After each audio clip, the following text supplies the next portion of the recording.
EPS 95 के तमाम pensioners जुड़ जाए और तमाम ईपीएस 95 के पेंशनरों को आज का ताजा अपडेट दिल्ली की गलियों से निकल कर आ रही खबरों से आपको अवगत कराए। उससे पहले एक सलाह कि यहाँ जो है कि देश में काफ़ी ठंड बढ़ चुका है और ठंड के मौसम में बुजुर्गों को काफ़ी सतर्क रहने की आवश्यकता है। खासकर वैसे बुजुर्ग जो मधुमेह यानी कि डायबिटीज वगैरह और उच्च रक्तचाप से पीड़ित हैं, उनके लिए हमने एक खास दवा का किट मुफ्त में तैयार किया है, जिसमें जो है कि रुसेफेफ 10 टैबलेट और जो है कि भोगलीबोस टैबलेट हम उनको देते हैं और डिस्प्रिन टैबलेट देते हैं, ताकि उनको जो है कि ठंड के मौसम में मधुमेह कंट्रोल में रहे और हार्ट अटैक की समस्या ना आ पाए। इसके लिए आप भी बाजार से जो है कि रुसेफेफ 10 टैबलेट खरीद कर जो है कि 1 माह जनवरी तक कम से कम सेवन करने का काम कीजिए। भोगलीबोस टैबलेट का इस्तेमाल कीजिए और यदि आपको कोई परेशानी है, कठिनाई है तो कमेंट कीजिए, अपना पता दीजिए। हम आपको जो है कि किट मुहैया कराएंगे अपने चैनल के माध्यम से, जो आपके जो है कि शारीरिक रोग के अनुसार जो है कि आपको दवा दी जाएगी। तो खबरों में अब आगे बढ़ते हैं और आपको बता देना चाहते हैं कि कर्मचारी पेंशन योजना 1995 ईपीएस 95 देश के लाखों सेवानिवृत्त कर्मचारियों की सामाजिक सुरक्षा का प्रमुख आधार है। लंबे समय से ईपीएस 95 पेंशन भोगी न्यूनतम पेंशन राशि में वृद्धि की मांग करते आ रहे थे। हाल के दिनों में इस मांग को लेकर प्रशासनिक स्तर पर सरगर्मी तेज हुई तथा संबंधित फाइलें प्रधानमंत्री नरेंद्र मोदी के कार्यालय पीएमओ तक पहुंच चुकी है और यह रिपोर्ट इसी विषय पर और अब तक के घटनाक्रम, मांगों, संभावनाओं और प्रभावों को विस्तृत विश्लेषण प्रस्तुत करती है। ईपीएस 95 योजना का उद्देश्य संगठित क्षेत्र के कर्मचारी सेवानिवृत्ति के बाद न्यूनतम आय सुरक्षा प्रदान करना। इस योजना के अंतर्गत कर्मचारियों के वेतन से योगदान लिया जाता है और सेवानिवृत्ति के बाद मासिक पेंशन दी जाती है। हालांकि समय के साथ महंगाई बढ़ने के बावजूद पेंशन राशि की अपेक्षाकृत कम रह गई, जिसमें पेंशन भोगियों को आर्थिक कठिनाइयों का सामना करना पड़ रहा था।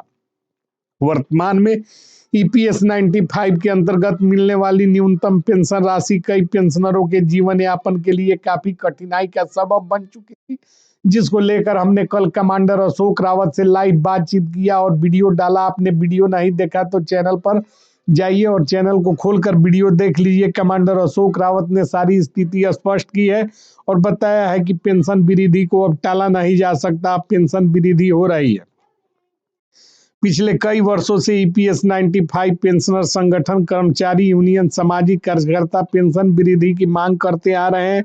धरना प्रदर्शन, ज्ञापन, जनप्रतिनिधियों से मुलाकात और न्यायालय में याचिकाओं के माध्यम से इन मुद्दे को लगातार उठाया गया था। इन प्रयासों के परिणाम स्वरूप इस विषय के नीति निर्माण उच्चतम स्तर पर पहुंच चुका था। हाल के समय में पेंशन वृद्धि को लेकर फाइलों में तेजी देखी जा रही है। श्रम एवं रोजगार मंत्रालय, वित्त मंत्रालय, अन्य संबंधित विभागों के बीच विचार विमर्श हुआ है और इन फाइलों को प्रधानमंत्री कार्यालय तक पहुंचाने से यह संकेत मिलता है कि सरकार इस मुद्दे को गंभीरता के विचाराधीन रखे हुए है।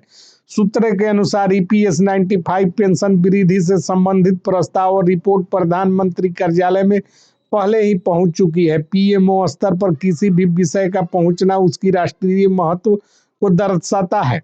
इसमें पेंशनर में यह आशा जगी है कि उनकी वर्षों पुरानी मांगों को अब सकारात्मक दिशा मिल चुका है। अवसरों से जुड़े अधिकारी और विशेषज्ञ यह कह रहे हैं कि पेंशन वृद्धि को मंजूरी मिलने की संभावना प्रबल है।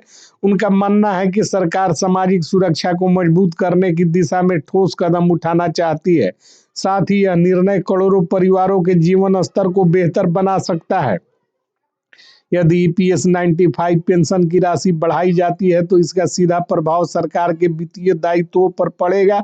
हालांकि विशेषज्ञों का कहना है कि इससे घरेलू खपत बढ़ेगी, स्वास्थ्य और पोषण पर खर्च में सुधार होगा और साथ ही समग्र आर्थिक गतिविधियों को बल मिलेगा।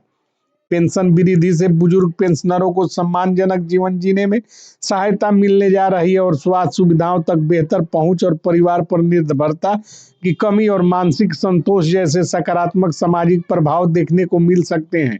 यह कदम सामाजिक न्याय की दिशा में काफी महत्वपूर्ण माना जा रहा है। ईपीएस 95 पेंशन वृद्धि का निर्णय राजनीति और नीतिगत दृष्टि से महत्वपूर्ण है। यह सरकार की संवेदनशीलता और जन कल्याण के प्रति प्रतिबद्धता को दर्शाएगा। साथ ही इससे श्रमिक वर्ग और पेंशनरों के बीच विश्वास मजबूत होगा। हालांकि पेंशन वृद्धि के मार्ग में कुछ चुनौतियां थी जिसे दूर कर लिया गया है और ईपीएस 95 पेंशन की राशि बढ़ाने को लेकर बढ़ी हुई सरगर्मी और प्रधानमंत्री कार्यालय तक पहुंची फाइलें एक सकारात्मक संकेत और पेंशनरों और उनके परिवार को उम्मीद दे रही है और सरकार शीघ्र इस दिशा में ऐतिहासिक निर्णय लेगी। यदि यह प्रस्ताव मंजूर होता है तो देश के लाखों बुजुर्ग नागरिकों के लिए सुरक्षा और सम्मान का नया अध्याय सिद्ध होगा। इस बीच कमांडर अशोक रावत से हमारी बातचीत का वीडियो फुटेज ऑलरेडी चैनल पर कल डला हुआ है, जिसमें कमांडर अशोक रावत ने एक एक बिंदु पर स्थिति स्पष्ट की है और कहा है कि पेंशन की राशि बढ़ाने को लेकर सरकार जो प्रयास कर रही है उसको बिंदुवार गिनाने का काम किया है। तो उस वीडियो को भी देखिए, इस वीडियो को भी देखिए। पेंशन जब तक बढ़ता नहीं है तब तक शोर मचाना हम बंद नहीं करेंगे और पेंशन बढ़वाकर सीनियर सिटीजनों के खाते में डलवाकर भुगतान सुनिश्चित करना और बुजुर्गों को सुरक्षा प्रदान करना, यही हमारा चैनल का उद्देश्य है। तो जय हिंद, जय भारत।